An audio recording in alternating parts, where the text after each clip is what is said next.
Fallout is a lot of things. It's dark and depressing, a harsh look at militarism and the total cost of war, accompanied by bleak reminders of what could happen if we continue to let governments squabble over resources and political powers. But at the same time, it's a silly adventure with pop culture references, talking dogs, clones that can only say their name, gambling, and mysterious men that pop out of thin air, either dressed as Mad Max or a noir detective. It's a sci-fi western, it's a post-apocalyptic Blade Runner, it's high sci-fi, it's low fantasy, it's a whole lot of things, but through all of it, from the super grim and dark to the goofy and silly, there's one thing that's always there: mutants and mutations. If you haven't noticed, this game has a lot of those. Almost like there was an entire game about it. So after technically 10 games, we've had a lot of mutants to see. We have ghouls, we have super mutants, we even have Mothman, I guess, for some reason. Sure, why not? But excluding Mothman here, we have a lot of really odd mutants that just come across a little bit more odd than Big Green Man and smaller, normal-sized Zombie Man, if you get what I mean. Masofabish and Gob here are weird for sure, but what lives down here is weirder, at least in my professional opinion. But I mean, who am I? A guy with a helmet? Anyway, play the thingy.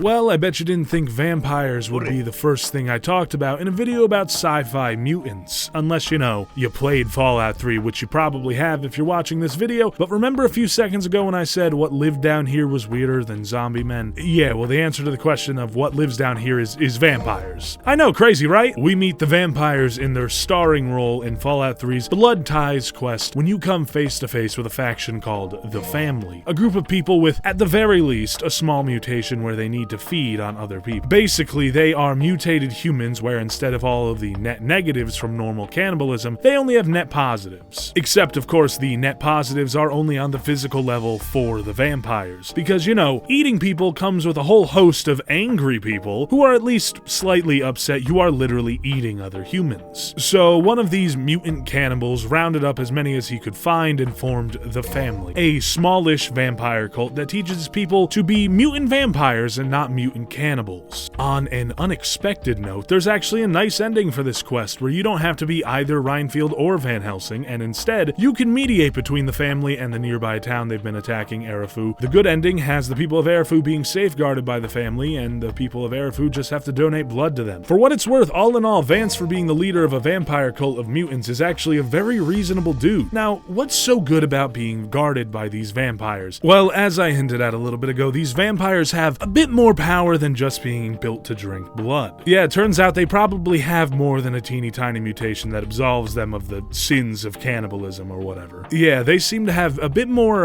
vampiric abilities than meets the eye, with many of the members having unusual strength and durability, being able to fend off forces that should be able to wipe them out, and being able to walk off wounds that should be lethal. Now, some of these claims could just be the vampires getting a little ahead of themselves, getting a little too far up their own ass. But even the in-game stats of someone like Vance here seems to prove these guys are more than humans. Vance, the leader of the vampires, actually has significantly higher hit points than your average humanoid character in-game, having more hit points than your average super mutant. Yeah, one of these guys. So, comparable strength and durability between Vance the vampire and, again, one of these guys. It's been said that a few of the other people in the Family have had the strength to rip a man's throat out with their bare hands alone. So yeah, I think it's safe to say at this point, the vampires of Fallout are just being a bit humble with how they present themselves. Because this is definitely more than a cannibalistically inclined mutation. But I actually hope we see a lot more of these kind of people in the future. Maybe not specifically the Family, and maybe not specifically vampire mutants, but just near-human mutants in general. I think this is a really cool concept, especially when paired with the more monstrous mutants we usually get to see. I don't know why, after researching this video, I just think they're really interesting in terms of concept. But just, how do I top the vampires? What could I possibly follow up the Family with? Well, I can think of one thing.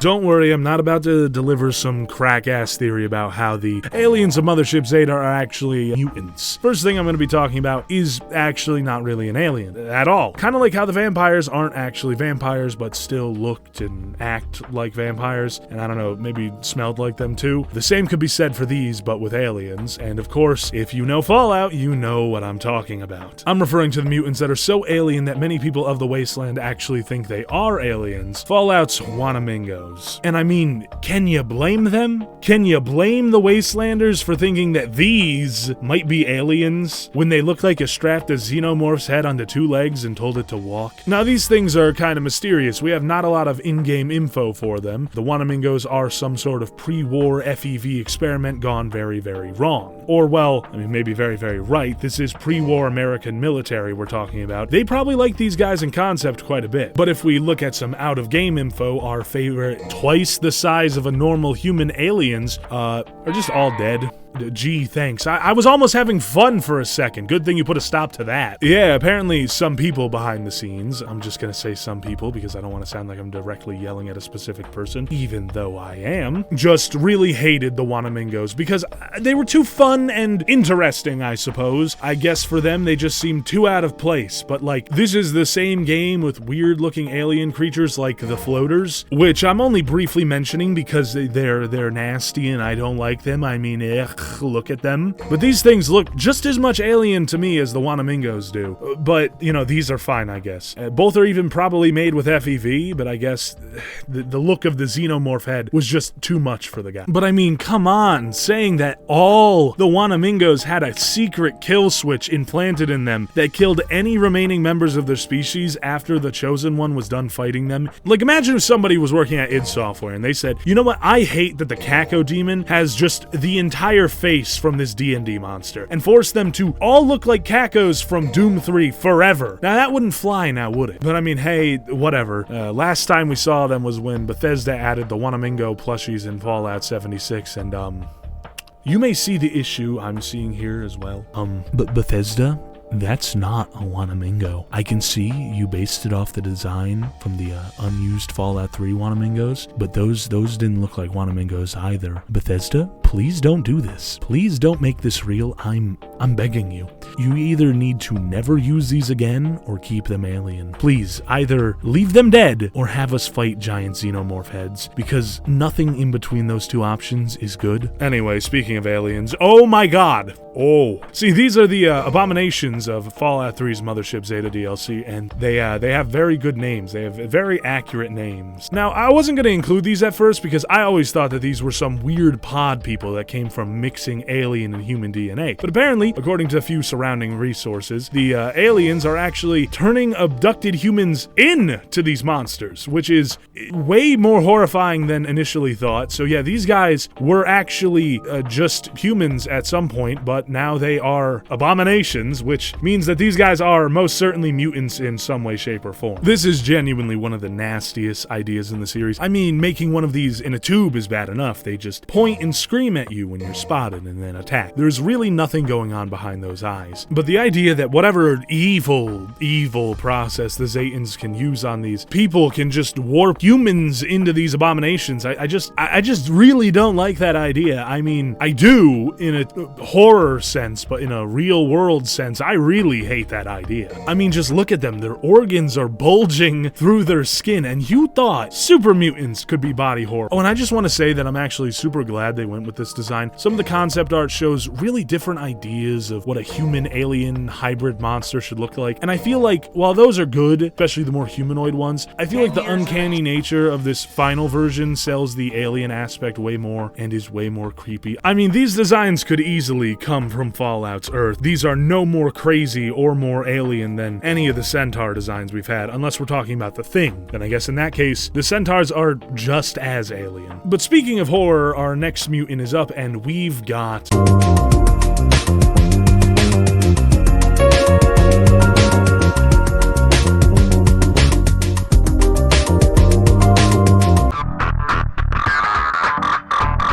So you may have heard about this one from some other Fallout videos or just somehow found out about it, but I only recently found out about this, like a few days as of writing this ago. See, normally I wouldn't really include cut content because, well, you know, it didn't happen. Sure, maybe I'll gloss over an unused design, but I'm not going to include Gojira on here in this list because he's not used, you know, he's not real. But this was reused in a way, so yeah, I'm going to cover it, and also because the idea is nuts. So what's your opinion on the feral ghouls of Fallout 4? sure. Me, I'm mixed on them. I think they are so unbelievably gross, but that's clearly the intention of the design, so they are very well designed. But I mean, I feel like these should be some sort of special ghoul, a swamp ghoul or something. The normal ghouls and feral ghouls of old were actually very similar in terms of design. These, I could definitely believe, are the same thing, just one has dementia, but these new ghouls and the new feral ghouls, they're just so different. If I didn't know any better, I wouldn't assume that these two creatures were related at all. But there was an idea for a feral ghoul in Fallout 4 that would have satiated my mixed opinions on them. And of course, I'm talking about the maypole. This was a ginormous 300-foot ghoul, apparently, that was going to walk around the world with a horde of feral ghouls that you'd have to fight as a boss. This was, of course, cut from Fallout 4 for what I can imagine was a lot of reasons. For one, making something so thin and frail and also so large was probably a challenge. I mean, sure, we have super mutant behemoths, but those are so solid and wide. They just have to have big, slow, stompy animations. But this was the 2014 era creation kit, and I don't have much faith in its ability to do Half-Life 2 Strider animations. Something like this would need to bend over or swing low. It's not going to carry a weapon or anything. Now, I suppose it could just stomp on you, but again, this is the 2014 era creation kit, so yeah, I don't have much faith in that either. Sure, Skyrim giants could do that, but they were also not 300 feet tall, and also, yeah, there's kind of the elephant in the room, the giant 300-foot ghoul in the room. Why is this thing exist? Why is this thing, really? I mean, how does a ghoul get so big, and why does it get so big? Ghouls are rotting, not growing, but I mean, the rule of cool may win this one, because everyone seems to think that this was a really cool idea, and they wish it was in-game. And we would actually eventually get a giant ghoul in lore with Sister Dawn. From the Fallout tabletop, I'm sure some 20-odd people have ever played. Now, Sister Dawn is nowhere near as big as the maypole, but hey, it's something. But now that question is actually posed within lore. Why is she so big? Why did this happen? Why is a ghoul so large? Well, apparently the villain of the source book Sister Dawn comes from was able to turn her into a giant ghoul by using a MacGuffin. Yeah, cry about it. You don't get to know, I don't get to know. You just gotta deal with it. The magic radiation device did it, alright? Now maybe we'll actually be able to see the maypole in the future, but if we do, I think there needs to be a bit more into it than what was originally posed. Like, for something so grand and big, there needs to be some lore, maybe some more focus. Maybe this is a result of whatever shenanigans the main villains are up to, because having this just being a wandering boss is weird. Like, bro needs some lore. But speaking of lore, we've got plenty with this one.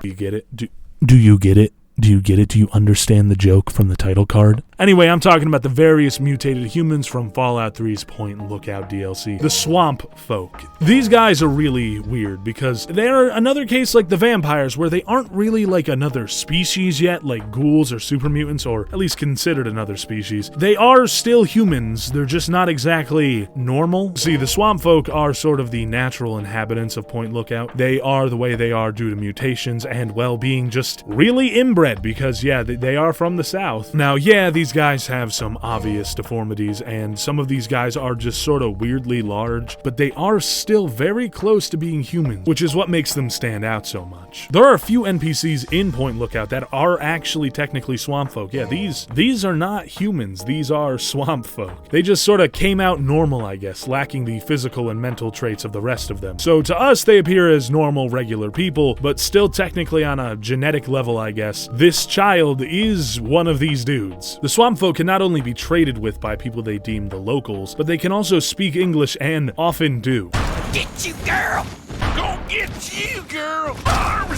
They're pretty startling to me because they are still so outwardly human, but they just sort of look like caricatures. Like, these are cartoon people. Look at them. Don't even get me started. This dude doesn't even have any of the growths like the rest of them or something. Radiation be damned. This man could just exist in the real world where this story DLC takes place. Moving away from more potshots at southern people, seeing as these guys are so close to being humans, they do many of the things humans do, like religion. Yeah, all or at least most of the swamp folk seem to be drawn to worshiping some dark eldritch god you can find out more about in my Supernatural Things in Fallout video. Now, this may have been something that happened after the war, with the radiation sweeping across Point Lookout and the inbreeding only getting worse than it already is. Maybe with all that, their brains were drawn towards the allure of the well-put-together Blackhall mansion and stole whatever seemed important within it and began worshipping it, assuming it had some sort of value. Or maybe it was just that the Point Lookout locals were already worshipping these dark gods even before the war due to the Blackhall's influence on the area, and it only became more outward and more obvious over the years. Before we move on, I just want to drive home how weird these guys are. Like, we have many humanoid mutants, but none like this. We have ghouls, these rotting people. We have marked men, these skinless people. We have super mutants, these big green people. We even have scorched, whatever these are, diseased people or something. We even have alien people. But these swamp folks are just weird people. I don't know how to put it. They mutated into weirdos. But speaking of weird, we have...